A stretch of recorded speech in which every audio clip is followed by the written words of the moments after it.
Okay, welcome back to the channel. I'm still dealing with this bad camera with the autofocus issues, so if we lose focus, I apologize. Or if it gets blurry at times, I apologize. But basically, this is chassis number 2 out of a series of 4 that were sent to me. And the first one was the K7400 prior to this one on the channel. And then there's two 25-inch K7000s and a 19-inch K7000. And the 19-inch K7000 has 19 written on the box, so I know that's what that is. So this is one of the two 25-inch 7000s. I have not opened it up. I don't know what's wrong with it.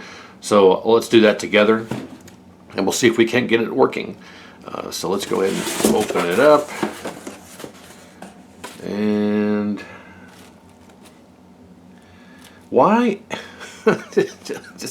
Why is every single stinking one of these plagued with linearity coil issues? Look at this. The linearity coil was not, the coil wasn't broken, but it was not secure on the last one. And this one is not broken, but it's not secure either. It's just the glue has come loose from the base. And why is every single one of these like that? That's just crazy. Anyway, oh well, our neck board is, where's my tweezers here? We've got this, the focus wire from the focus wire holder inner jobby thing from the neck board is fallen off. But, there's no fuse in it, so that doesn't bode well. We'll set this aside for now. So what does this say? K7000, 25-inch, no picture, was blowing fuse from MK1. I don't know what SD is. So we have blowing fuses. Okay, shouldn't be too difficult to figure that one out. And looks like he will have to cap it. That's no big deal either. It takes about 25 minutes or so, not a problem there. Half an hour or so. Yeah, you can see it really wasn't packaged all that well, but I guess it's in a box, so it's not going to get damaged or injured from other stuff in with the other chassis. But okay, so let's put this aside. Blowing fuses. Okay. Let's see what we can figure out here. Well, I've got this thing.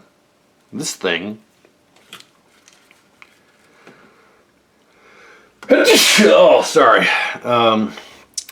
This piece here is this piece that holds the focus wire in, but it's not missing. It's also not routed through the holder here like it's supposed to be. It should be routed through the holder like that, the strain relief, but it's not missing. So I don't know where this came from. Obviously another chassis, but I'll put it aside and hold on to it in case it ends up being one of the other two. And this is an original white knob flyback, but it wasn't requested for me to change it. However, I may change it because it is cracked. Right across the focus is cracked, and it's likely, I mean, it's cracked all the way up the side here. Let's see if we can zoom in a bit. You can see that it's cracked all the way up the side, and I don't see any outward signs of it letting go of the electricity, if you will, onto the frame. I don't see any evidence of that, but it is cracked all the way across here, up the side, all the way up to this point. Oh, this one big crack across here. So usually you see these start cracking across the focus screen area, or the screen area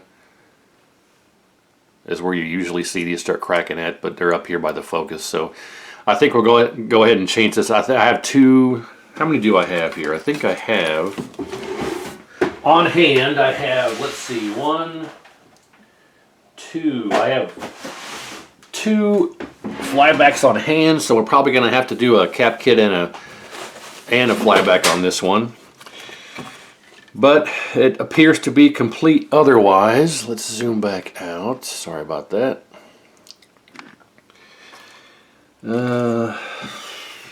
Yeah, it appears to be complete. Again, we have the linearity coil all foobarred, but I'll glue it back in place before we send it back, so that's not a problem.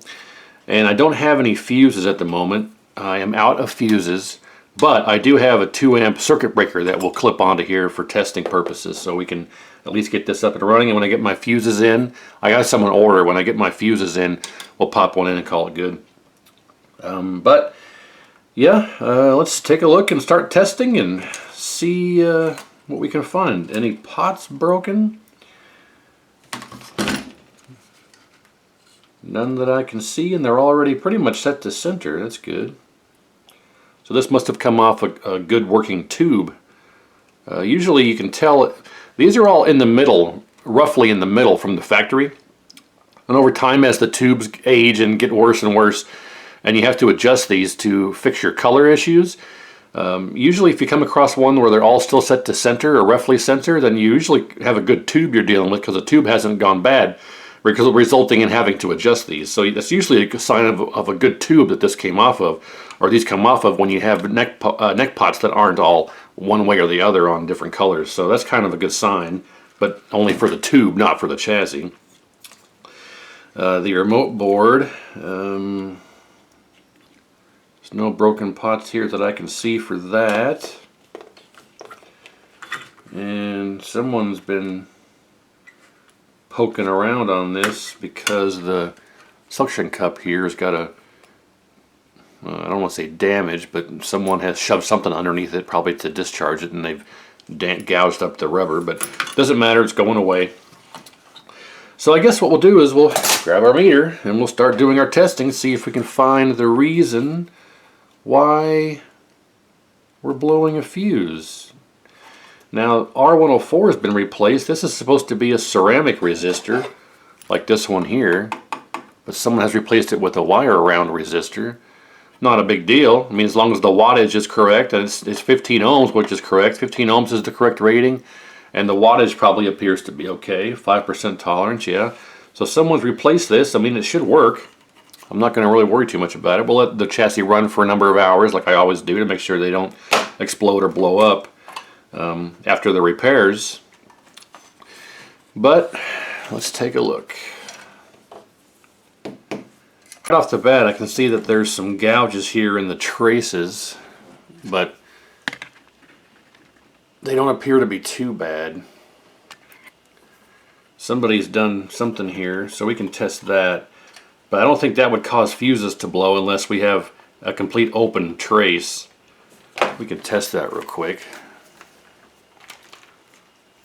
We'll see. Let's just zoom back out here. Alright, so we've got good meter leads. You always want to check your leads first before you do stuff. Because if you, you go here, it's open. Well, and you trace and, no pun intended, you trace all your problems out and you can't find anything, it ends up being your meter. You just want to kick yourself in the head. So you always want to make sure that you have a good meter lead connection prior. Alright, so that one's good. That one's good. And 1, 2, 3. That one's good.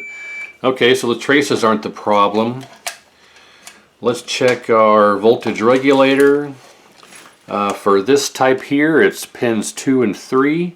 Oh, I'm sorry, 3 and 4. Pins 3 and 4 go across your B+ resistor. As a matter of fact, we can just test our B+ resistor. Should be what, 180. The 220 is the 19-inch, and the 180 is 25-inch. So if we just check our B+ resistor, that'll tell us if our voltage regulator is good. Yep, 180 ohms, 174. So right there, if our voltage regulator was shorted, that would read 0 or 0 point whatever. So our voltage regulator is not shorted. We're reading 180 ohms across the resistor. But we can check it anyway. Just for shits and grins, if we go to pins 3 and 4, you'll see it also reads 180. There you go. So our voltage regulator is not shorted. That's not the problem. HOT, is our HOT the issue? We go here to here. HOT is not shorted, so that's not the problem. What about our critical safety cap? Negative. Critical safety cap is good. C36. Is C38 shorted? Nope, C38 is not shorted. We're not worried about what it reads, we're just checking to make sure it's not shorted, and it is not shorted. Alright, what about D, I think this is D13. I always read that backwards.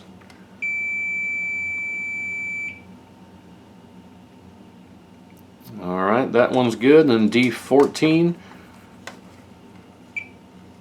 is also good. Yep, so those aren't bad. Oh well, let's keep checking. I think I found maybe not the problem, but a problem. We'll check R104, 15 ohms, and an R89, it should be 3.9 give or take, and we have close 3.8. I believe this will be about R60, R101, I'm sorry, R101 should be around 5K. There we go. I got oxidized connections, but any day now. There we go, 5K. I think no, this is 270 if I'm not mistaken. Yep, 270. I'm doing all this off memory, sorry. I think this was 1.8K, yeah, 1.8K. Yeah, okay, so let's check our R103. R103 is, of course, this ceramic resistor here, and it should be around 3 ohms. And we have, well, right there, 3 ohms. Okay, we'll check our diodes in the power circuit. Good, good, good, good, good, and good. Well, friends and family, everything seems to be correct. I can't see anything that would cause a fuse to blow, unless it's something not normally checked.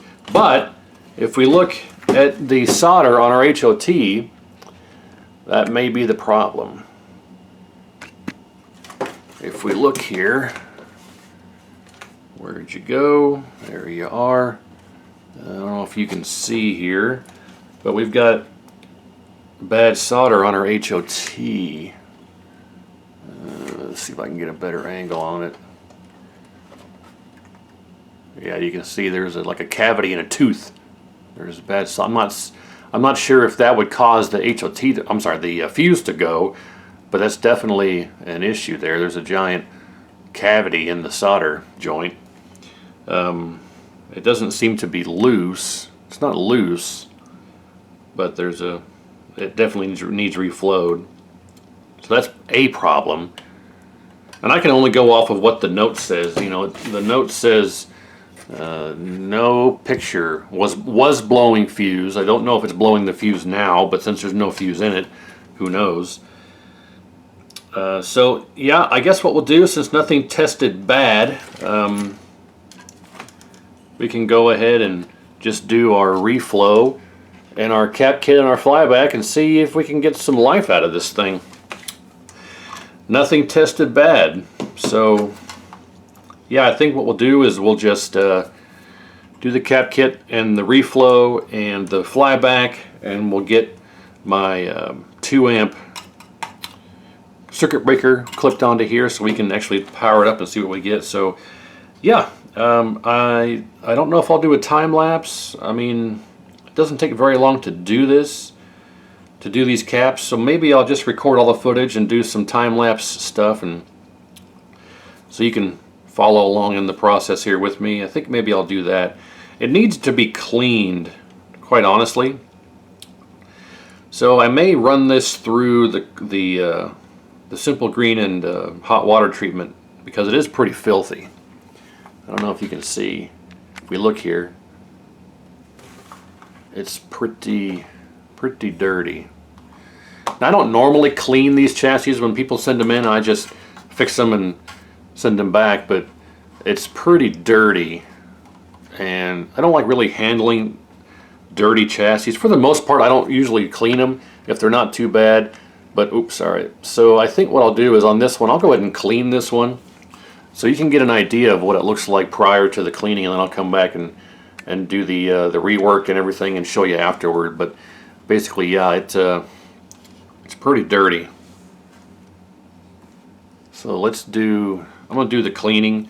That way I can let it dry while you know, when you get it wet, you don't want water underneath the flyback and things like that. Of course, I always let these dry for 24 hours, but with the fact that I'm gonna be doing a full rebuild on it, I can get this wet, and not only will it dry while I'm working on it, but I'm able to actually dry it off underneath the flyback and make sure there's no water standing underneath anything. So yeah, I'm gonna get this cleaned up, and then we'll start working on it, especially the neck board. If we look at the neck board, it has got some kind of, I don't know if this is flux or something spilled on it or what, but you can see here all this junk.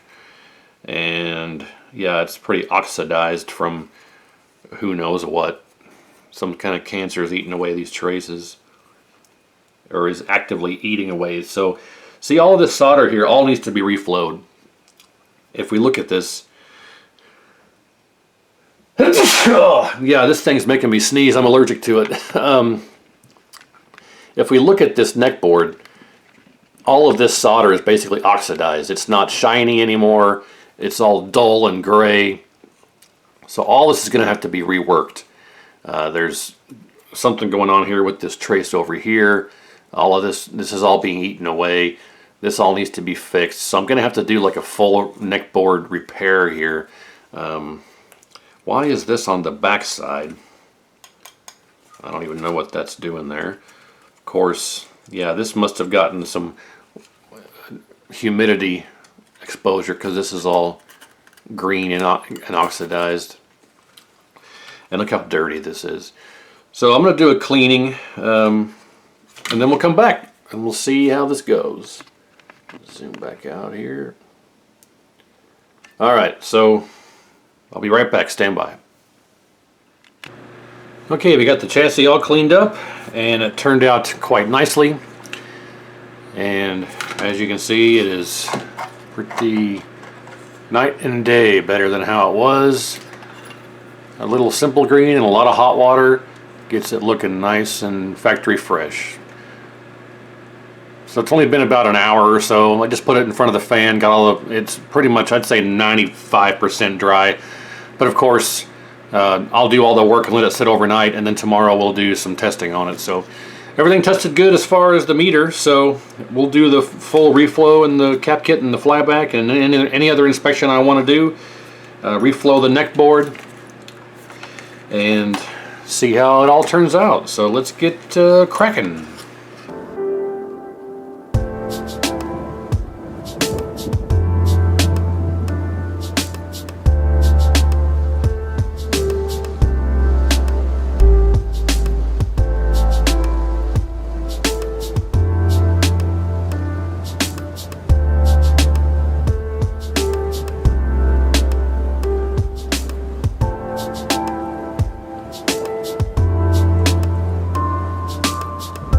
Alright, so I got the flyback out here as you saw, and just so you know, the neck board is removable from a K7000. There's a disconnect that goes to the chassis and a disconnect that comes from the chassis to the neck board, and your ground wire that goes to your frame, and your focus wire and your G2 wire, and then you can remove it to get it out of your way while you're working on your main board.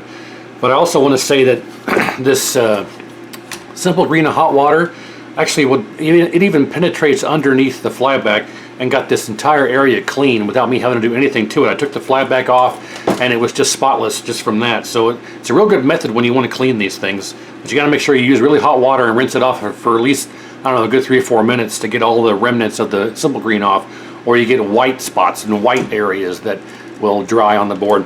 Anyway, so I wanted to pause here and kind of show the extent of the cracks on this flyback.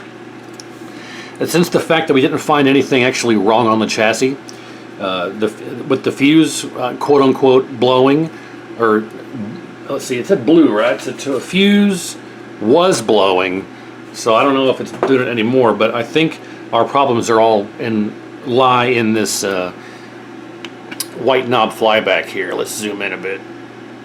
Okay, so as we can see, the cracks run all the way up the side here and off. I think we got this thing going on here. Focus up, camera. There you go. Down the side and over to here and across this way and over here and let's see. I don't know who knows what else and where else this is, but this is definitely a goner. So it's going to go right in the garbage. We'll put that aside for the moment though, because I need to pull some stuff off of it. So now that that's done, let's go ahead and we are unencumbered by the flyback now being in our way, and I've got the wires here for the remote pot strain relieved on the side so we don't bend these back and forth and break them off from the connectors. So now we have an unencumbered chassis to begin working on. So let's begin with the taking all the caps off and doing the full cap kit, and then while we're doing the cap kit we'll do the full reflow. We'll get the flyback installed, get it all back together, get all the rework done on the neck board, and by that time I'll let it sit overnight and then we'll test it tomorrow. So here we go.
So I need to stop here for a moment and talk about something I just found that I can't think I've ever seen before, or don't think I've ever seen before, is that there's a cap right here in this C80 location. Let me zoom in here. If it'll let me. There we go. So right here, there's a cap, and it's marked C80. And I was just taking one out at a time and going out and grabbing a new one, putting it in. But I got kind of dumbstruck because there's only one cap in the kit. It's 50 volt 100 microfarad. There's only one cap in the kit, and that's because the only 50 volt 100 microfarad is this one right here. But I just pulled this one out. It was 16 volt 100, and so I put the 50 volt 100 back in here. But what's odd is that I don't have another 50 volt 100 because it's normally supposed to go here. So I looked at the other half a dozen 6000s that I have available to me, and none of them have this C80 here. They have a resistor and a resistor and a jumper. See this point right there? If we turn this over, can we look at this? And yeah, so I've just never seen a cap in this location before, C80. If I look at all my other K7000s, they don't even have a C80 here, and there's a jumper from here over to here. There's an actual, like one of these things right here, there's a jumper from this point to over here. So I've never seen, I don't recall ever doing a 7000 with a cap in this location with an actual marking that says C80. So I thought that was odd. So I guess we can just disregard it for now and just leave that cap in there. Since one was in there before and I put one back in, it should be okay, but I'll have to find another one, 50 volt 100 for this location from my stash here, which won't be a big deal. So let's just carry on.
just like that, the full rebuild is complete.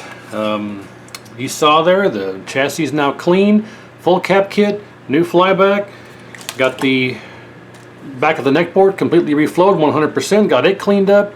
So I still got to go through and do alcohol and clean all the flux off, you know, around the flyback. So there's still some flux to clean off and some cleaning up to do. But for now, the rebuild is complete. So I'm going to do all the cleanup with the flux, the stuff off camera. You know, I got my alcohol over here. And then I'll let it sit till tomorrow, and then we'll fire it up, and hopefully it works. And if it does, we'll make some adjustments and see what happens. So stand by. Alright, it's the next day here, and I have the chassis set up on the picture tube for testing. We've got the anode neck, yoke ground, video, power, and remote board hooked up, so we don't have anything not connected, so we shouldn't damage it if it does power up. I have not turned it on yet. I want to share in the knowledge with you guys, whether something explodes or caps in backwards, or I'm sure they're not. It's not, but if something is bad and goes kaboom or what have you, I want to actually be able to capture it on camera so we can all go, holy shit, you know. But so everything's ready to go. I have my 2 amp circuit breaker installed in lieu of the fuse, because I mentioned before I don't have any spares, and I can just rob one from another chassis, but where's the fun in that? So I got my 2 amp circuit breaker installed, so this will pop if we have a power problem. Otherwise, yeah, the flyback is turned completely down. They come already from the factory all the way down, so if you ever change one out and it powers up, but you have a dark image, make sure you turn the screen pod up. So we'll go through all that here in a minute. But let's just see if it even A, powers up, and B, if it does, what kind of picture we get. So in preparation, I have the black level and contrast turned all the way down. Oh, I did? I thought I did. I must have missed it. Black level was down. I must have missed contrast. So black level and contrast are down. Flyback is down. I think it is. Should be. Yeah, okay. So let's turn it on and see if something explodes or if we get power. Nothing to it but to do it here. So let's go 1, 2, 3. Yes! Success. Power. I don't know why it was labeled as blowing fuse and no picture, but it could have had something to do with that yoke pin having a cracked solder joint, but I don't think it was actually cracked, because I don't think a horizontal yoke issue would cause the fuse to blow. It would take the HOT out or C38 out or any number of other problems before it took out the fuse, but I don't know, because nothing else was bad. I don't have an answer. That was the only anomaly I found in all of my rework, was that one header pin where the red wire is had a bad crack on it. But I'm digressing. I didn't find anything wrong, so I'm glad it powered up here. Let's see. Of course, we don't have an image because the flyback is all the way down, so let's turn it up until we get the raster lines. Oh, whoa. There we go. Now we got a hold issue of some kind, looks like. Right. I'll say there's where we'll put the flyback. Brightness. Yeah, we got, okay, where's vertical hold here? There we go. Okay, brightness. We'll turn back down to roughly right. Let's see, right there. Contrast will turn up to roughly, let's see, brightness needs to come down a bit again. Contrast roughly there. Brightness needs to come down. We can see right there. Alright, we're shifted too far to the right, H position. Let's just get the camera on the tripod here, make it easier for you and me. Alright.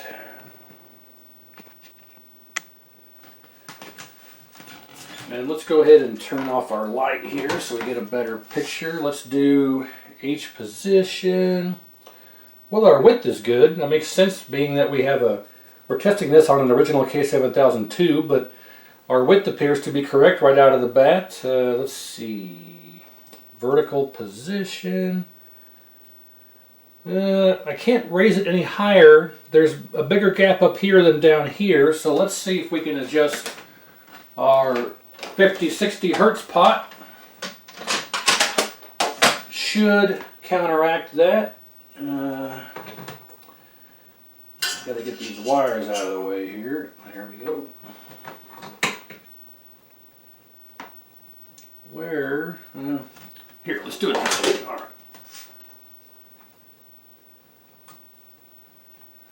Okay, so if we look here, vertical position is all the way, see there's down, that's as high as it goes, and it's got a bigger gap on top than bottom. So if that's the case, you want to adjust your 50 to 60 hertz pot, and that should bring it up. Yes. I'll say about there as good as I can make it. And now let's adjust our vertical size. There we go, that should work. I think we're in the money here. It's actually in focus too. That's very odd. Shouldn't be in focus right out of the gate, but got lucky, I guess. So there you go. Hey, we got a working K7000. So it looks like I don't have any other analysis besides the fact that just doing a cap kit. Oh, sorry about that. I don't know where I left you there without going back and looking at the footage because my camera decided to go ahead and just freeze. I mentioned before I've got problems with this camera. It just began developing. I don't know what's going on, but it loses the autofocus, and it froze on me. I came to look at the LCD screen just to make sure the camera was in frame or the picture was in frame and everything. I noticed that the image was frozen and it wasn't updating with the monitor. So I don't know where I left you. So I think I might have captured the fact that I tried to move vertical position and it wouldn't go high enough, and I was able to turn the 50-60 hertz pot and that brought it back up. So now it's equidistant. Now we have a perfect square image, and all the colors are good, looks good, we have good size, good adjustments, everything's working great. So now we have a working K7000, and it was all down to a full reflow, a full cap kit, full inspection, verified everything was good, gave it a good cleaning, and everything is done now. So yeah, I don't think we actually found anything wrong with this, even though it was marked as blowing, or used to blow fuse or blew fuses, but didn't blow fuses anymore. I don't know, other than the flyback being cracked and that header pin for the yoke connection being cracked, I don't think I actually found anything wrong with this. A couple of suspect solder joints, but nothing I think was actually broken. Yeah, I don't know. This is, I think, the second chassis in a row that I got that was labeled. The first one was that 7400 prior to this was labeled as vertical collapse, but it didn't actually have collapse. I think it just had bad caps. I don't know. I had to do a cap kit and a reflow and everything and rebuild it before I even got it to turn on, so I don't know if it had collapse or not. And this one was labeled as blowing of fuses, but obviously I didn't find anything wrong that would cause fuses to blow. Maybe the flyback being cracked was bad. I don't know. I didn't want to power it up the way that it was, so I couldn't verify beforehand. It's always good to verify the discrepancy before you work on it, but in this case it doesn't really matter as long as the end result is good. Anyway, so yeah, this one just caps, flyback, and a reflow, and a good inspection, and we're good to go again. So thanks for watching. Hopefully you learned something. I have 2 more chassis in the queue for this person, and then I got another customer sending me a whole bunch more. So there's no end to the content in sight. So if you want to like, share, and subscribe, and stick around, stay tuned. I appreciate it. Thanks again, and we'll see you next time.